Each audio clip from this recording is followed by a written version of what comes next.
spring, and in her palm a halcyon sits patient, the secret splendor of the brooks.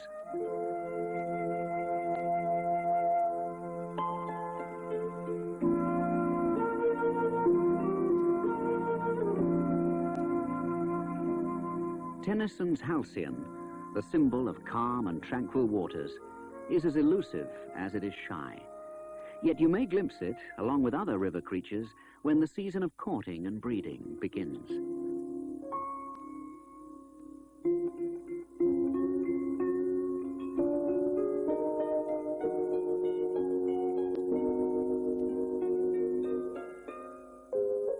And for sheer brilliance of colour, what other British bird can match these kingfishers? Furthermore, both sexes keep their splendour all year round. It's early March. These birds have paired, and confident that their liquid territory is well stocked with minnow, stickleback and gudgeon, they are hard at work excavating their nest hole in the riverbank prior to mating. They're digging out the metre-long tunnel and secret chamber where their eggs will be laid. Beaks are powerful tools for tunnelling, and they drive them in hard, spearing and stabbing, to loosen the soil.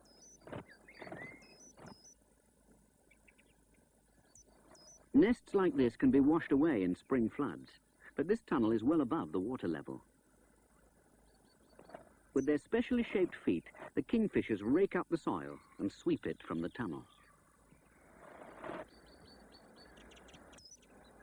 The cockbird with the all-black beak has stopped digging. Excited and eager to mate, he courts the hen with a succulent prenuptial fish. It's offered head first, ready for swallowing, but until the nest is ready, the hen is bound to resist his advances. And she's off down the tunnel again to dig. Oh well, pity to waste it. Tunnelling requires a lot of energy. Even sharing the work, it still takes them nearly a week to dig out the nest. From the back, both sexes look alike, but the adult hen has a rosy lower bill.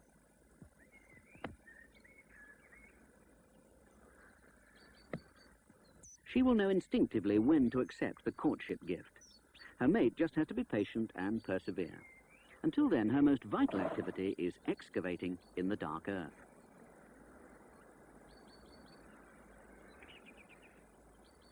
Judging from the pile of soil, the nest must be nearly finished.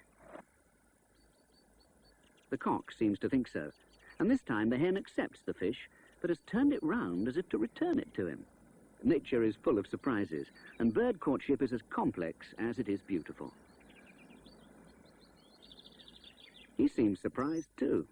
The hen is now swallowing the fish the wrong way, tail first, and the ritual must be repeated. With eyes closed and a mere third of a second underwater, he's caught her another fish. But there's many a slip, and findings keeping. Nevertheless, the cock still attempts to mate, but the hen requires proper courting. And yet another fish. Could this be the perfect proposal? It's not just ritual. Courtship strengthens the bond between them and stimulates the hen to produce eggs, while the fish provides the essential calcium and protein she needs to make them.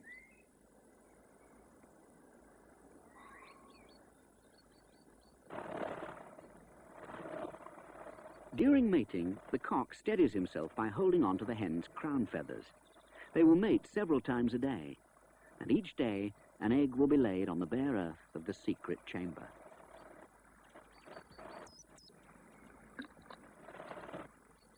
Time now for some feather care.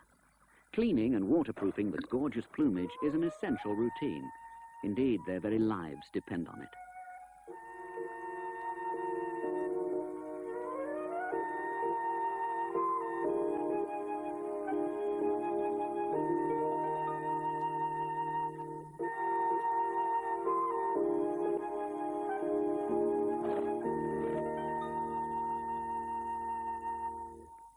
Deep in the riverbank, the incubation of the precious eggs has begun. The birds share the duties during the day, each one spending about 3 hours at a time on the eggs. while at night, it's the hen who sits. 3 weeks of waiting.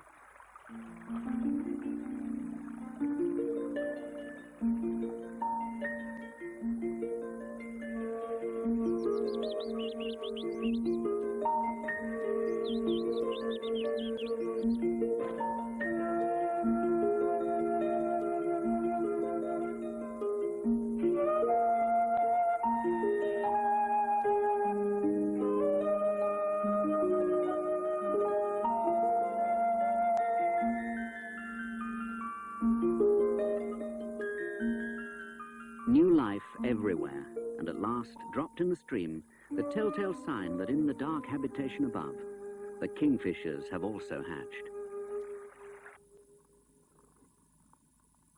Born on the cold earth, with no cozy nest around them, the naked chicks are pathetically vulnerable, and their parents take it in turn to keep them warm and snug. This blind and hungry chick senses food. It's a poignant moment. The hen would like to feed it, but all she holds in her beak is regurgitated fish bones, which would hardly appease its hunger. Each baby chick requires about 3 small fish a day.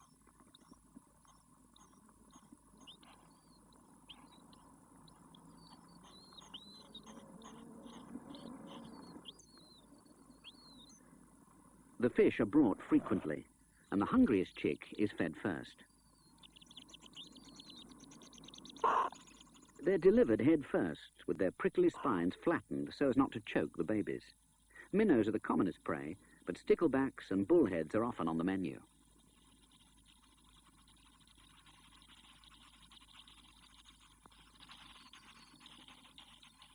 The hen is nearly ready for a fish supper too, leaving behind a tangle of pink flesh.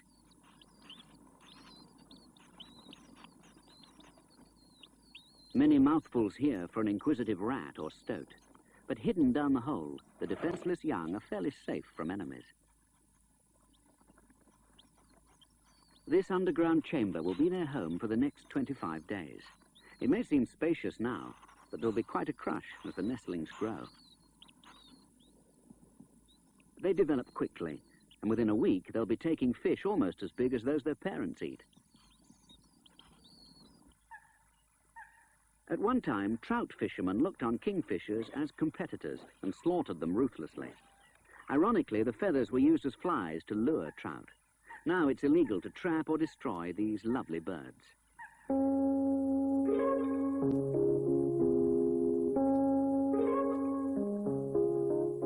Trout may not be a kingfisher's favorite food, but when it's an easy option, they'll take it.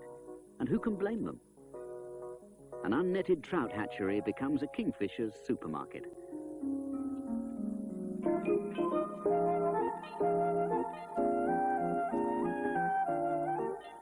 But not all kingfishers are quite so fortunate. Some find themselves outside the wire and have to be satisfied with window shopping.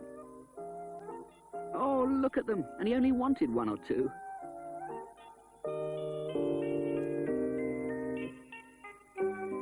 A garden pool, just the place for rare delicacies. Fish in a confined area are usually easy prey, but once more, it's the undercover story. The treasured goldfish are protected by netting and stone security guards. He thought he was going to strike it rich.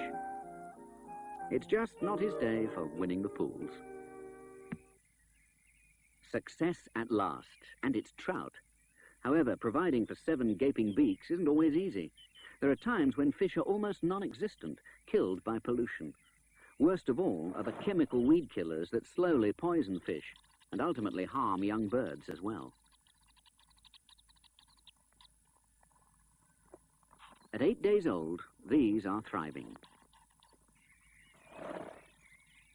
Hearing the call, as the cock flies in with the fish, the hungriest chicks push forward, leaving the sleepy, contented ones at the back of the nest.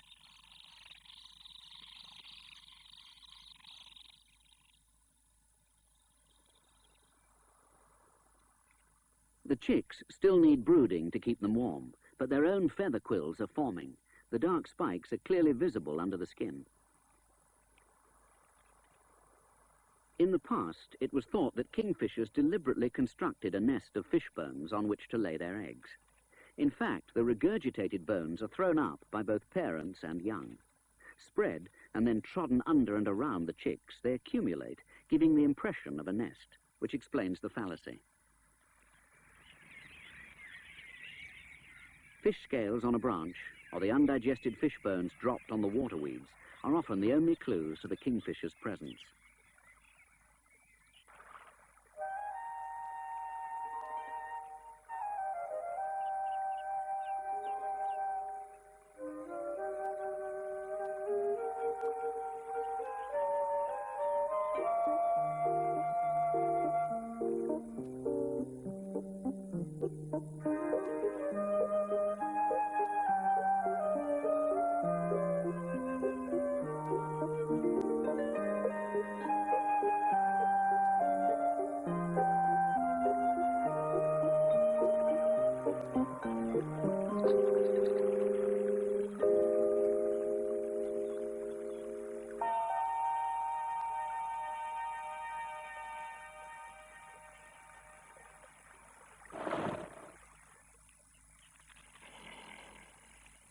At 14 days old, dressed in their coats of quill, the youngsters look quite extraordinary, like little knights in armour.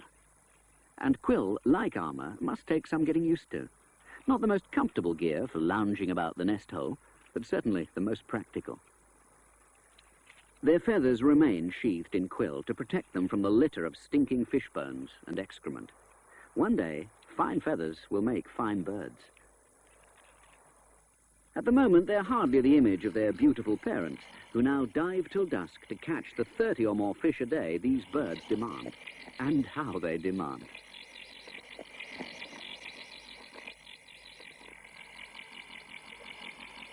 In their spiky jackets, this up-and-coming bird group squawk their latest release. And the clamour from the nest can be heard for some distance outside the riverbank, spurring the parents on to plunge for yet more provisions. River traffic, however, can cause the occasional hold-up. The kingfisher must wait for the water vole to pass before diving for fish.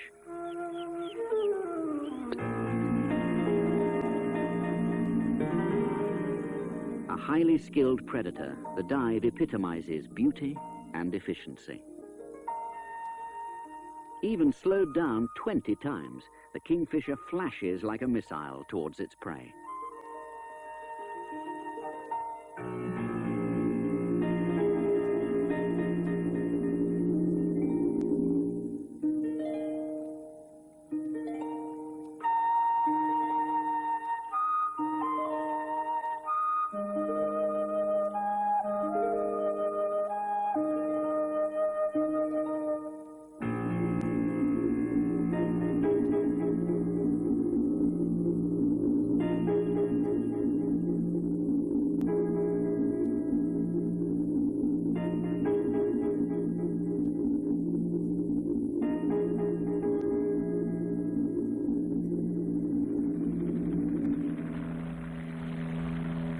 Hello, competition.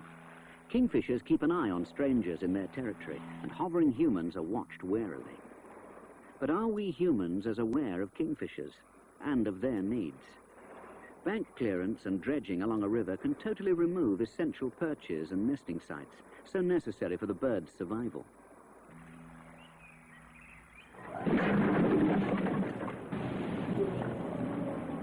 But here, the removal of gravel creates an amenity suitable for both kingfisher and man. Careful landscaping around these wide expanses provides new sites for kingfishers, while the water is enjoyed by everyone.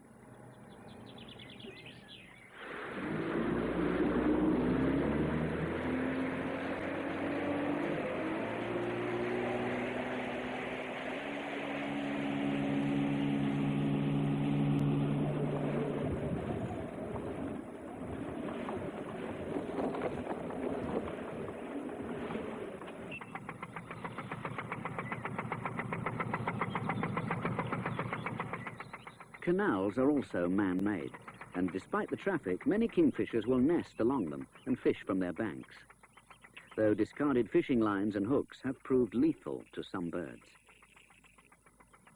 However, anglers do on occasion provide a good perch. And for the girl along the bank, oil can be expensive, but not for the kingfisher. He produces his own for preening.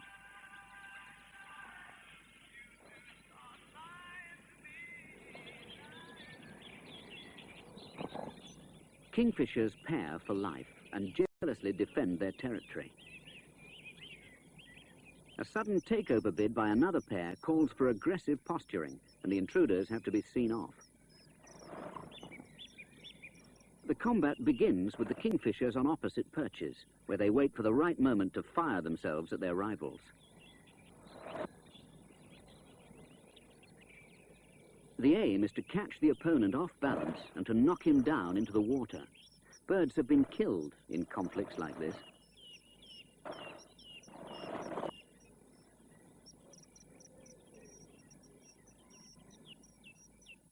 Each pair of kingfishers requires a minimum length of river in which to fish and raise their young, so there's only room enough for a limited number of territories.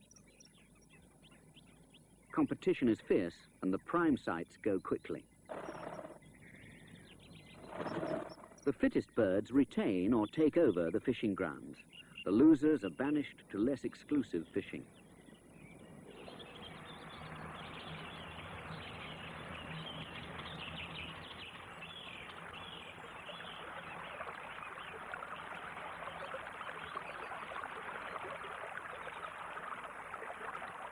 Most pairs attempt to breed twice in a season, and even before his first brood have left the nest, the cock starts burrowing a new hole ready for his second family. Some pairs with good fishing territories have been known to raise as many as 3 or even 4 families in one season.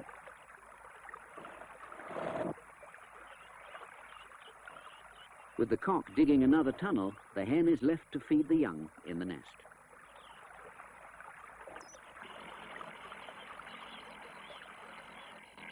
At 21 days, they've shed their quills and are fully feathered. At last, there's the promise of the dazzling turquoise beauty that is to come. Most of their time is spent preening and stretching their wings. Only a few more days of home comforts are left, for any morning now, at the first glimmer of dawn, they'll be off, leaving the rank and foul nest of their own accord.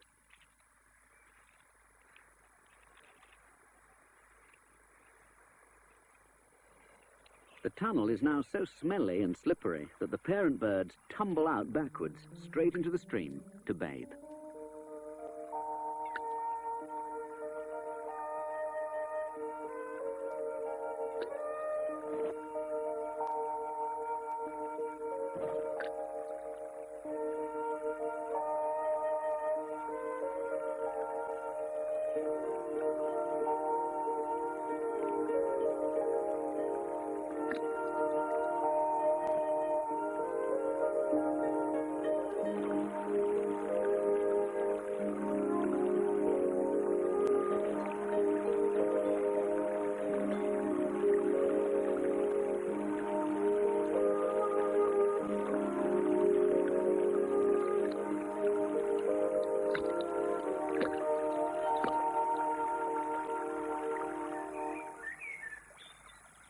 Newly fledged kingfishers are less colourful than their parents, with short black beaks and black feet. They bob and chirp to attract their parents' attention and scatter along the stream in 2s and 3s. Soon their inborn aggressiveness will show itself and the squabbles will begin. Occasionally, a parent bird fails to recognise its own offspring and meets out the treatment reserved for rivals, which must be hard on the young being attacked.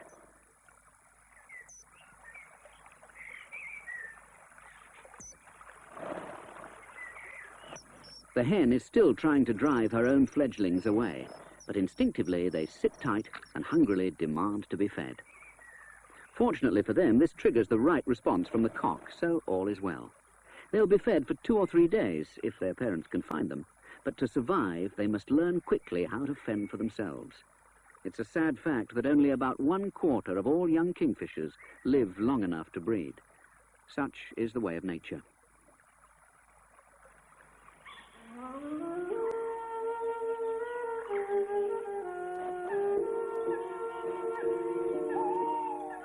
The new experience of roosting and the chill of a first night in the open.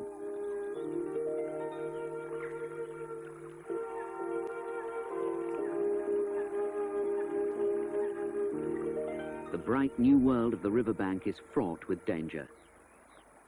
Learning about life can be short-lived. Inexperienced kingfishers drown in the whirlpools by the mill.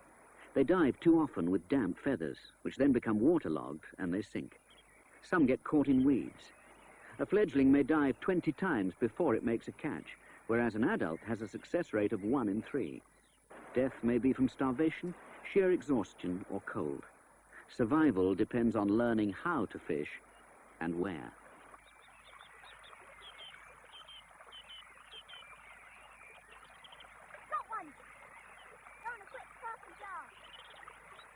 Birds are also killed when they fly across roads in their territory, and it's even on record that one young kingfisher, desperate for fish, drowned in a jar of tiddlers on the riverbank.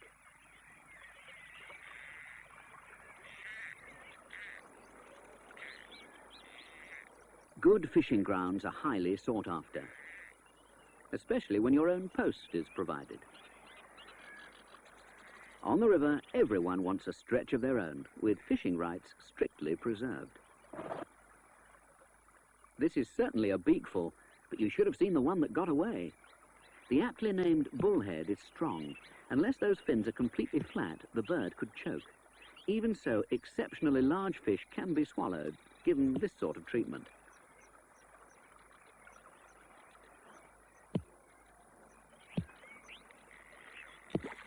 So while the anglers compete for the trout, the battle for bullheads is strictly between kingfishers. There's such a lot to learn, but already the art of fishing on the main river has been mastered. Summer heat, the fragrance of flowers, and the silent kingfishers scan the shallows for fish, dodging the territory holders. When they spot each other, they take up fear-inspiring poses, pushing their beaks forward to intimidate. August and September are critical months for inexperienced juveniles. They're driven out by long-established pairs from one territory after another.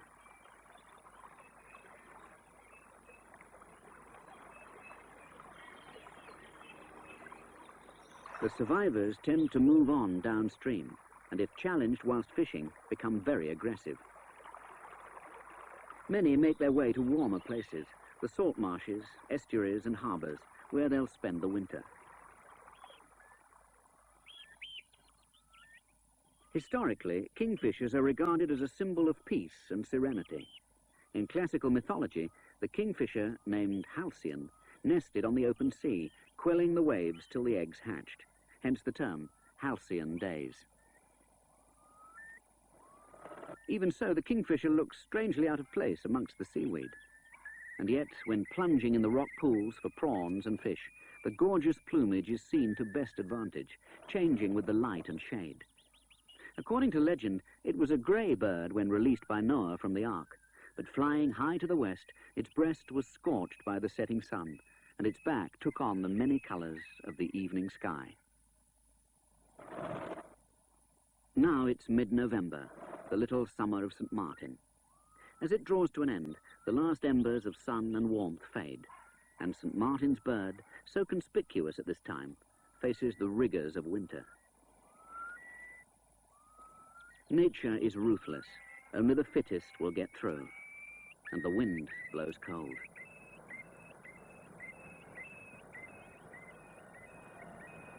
To make a catch, the kingfisher needs clear water. Fish become invisible in swirling, murky floods. Food is hard to find. Even the sea has been known to freeze over in harsh winters. With their larder locked under the ice, many birds die, weakened by starvation, frozen to death.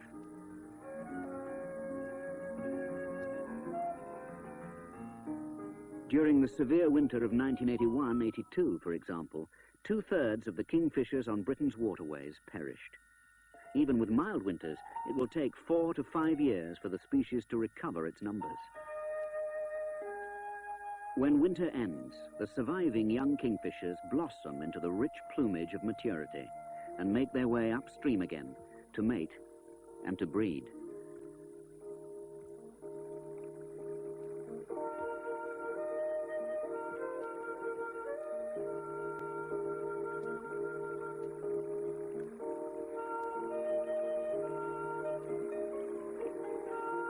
So should you glimpse a kingfisher, Tennyson's secret splendor, a blue dart above the stream, remember the bird's birth underground and its brilliance underwater. For these are the real secrets, the spectacle and the splendor of the brooks.